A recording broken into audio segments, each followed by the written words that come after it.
I'm Paki, and we all know that we have moved from that era of modernity where there are hierarchies and there are dualities, that we're really privileged, and we're really moving into this era of postmodernity, and we're going to exemplify that today in doing a presentation that is not as linear as you might expect. I'm really happy to be there, and it was really amazing to have everyone welcome us so much, so frequently there.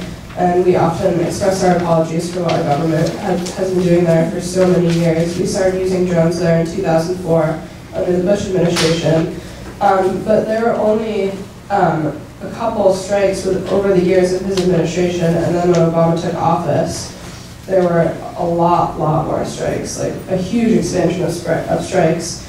And we're also using drones in Yemen and Somalia, also in Afghanistan, and have been in Iraq. They're there all the time for surveillance now, even so. But I think it's important to talk about the Obama administration in this situation and the fact that the mainstream media is a major part of why a lot of Americans actually support drones. There was another poll that was taken in 2012, I think early in 2012, that something like 79% of Americans support the use of drones. And that percentage actually went up when the question was reworded to say, what about when a drone was targeting an American citizen? And I think the mainstream media is a big part of that. And I think it's really important to question any news reports or any media reports that you hear about drones, particularly in the mainstream. Oftentimes when there is a drone strike in Pakistan or in another country, the report will be really short, and they will all look very similar, very formulaic, and it will say 3 or 4 militants were killed or suspected militants were killed. There's nothing about any identity of anyone within these reports. Just a really quick backstory, very formulaic. So it's really important to question that. I guess what we did hear a lot from drone victims that we spoke with on numerous occasions was that their livelihoods were being destroyed. They're afraid to go outside their houses, the children no longer go to school. The drones are in the air 24 hours a day at all times, and there are times when you see them in the sky high up, and then other times where you just hear a constant buzzing. And so it really affects their daily routines totally. It's not just like drone sites that are attacked a second time, but there's also evidence of funerals being attacked. On some occasions, they thought that there'd be a particular militant there. And so folks don't even want to go to funerals anymore. And in the culture of the Waziris, funerals used to be particularly important, and they would gather in large groups of people for a number of days to mourn the death of someone. And now they're even afraid to do that. And it's not just funerals, but it's also large groups of people. They don't want to gather. They're afraid that a drone will strike. There's lots of anxiety amongst folks. What you're alluding to are the various ways that the United States government is destroying the entire culture of the people of Waziristan, of the Pashtuns in northwestern Pakistan and northeastern Afghanistan. And it is systematic, as Chelsea was saying. Funerals, children are too anxious to go to school, so education is suffering. Well, I'll mention just one other thing, and that was the jirga.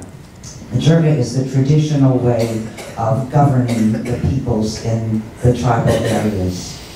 And on March 17th, 2011, there was a major jirga happening, and it's at the jirgas where the elders come together and they say, so what's happening? What are your needs? What are the needs of the community?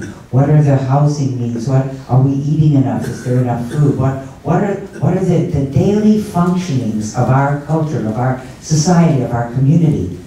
And the United States bombed with drones that jirga, killing most of the tribal elders. And when you do that, when you bomb, I mean, imagine, well, I won't even go into it, but thank you. Okay, so that's one way of systematically doing in a culture. And someone asked the other day, why did they do it? You know, and this is a question to leave with you. Here is a nation that's considered a failed nation. They don't have a lot of resources. And it's an interesting place to do experimenting on doing away with a culture in the 21st century. So what we'll start with is a brief idea of the history of the idea to go on this trip. A number of people had heard about drones. Everybody here has heard about drones before. So why are you here? Well, because we went to protest drones, and that's what we want to tell you about. But it starts with this very interesting history of the idea. And it really emerged out of a conference that CodePink, that Medea Benjamin and CodePink brought together a conference last April, an anti-drone conference that was incredibly well attended by, among other people, Chelsea. And out of that, at that conference, there were two notable people, besides Chelsea. And they were Clive Stafford Smith, who is an attorney with Reprieve, an organization out of the UK that has worked with social justice issues all over the world, including most prominently before now working with the people in Waziristan who are challenging their government and our government about the deaths of their family members.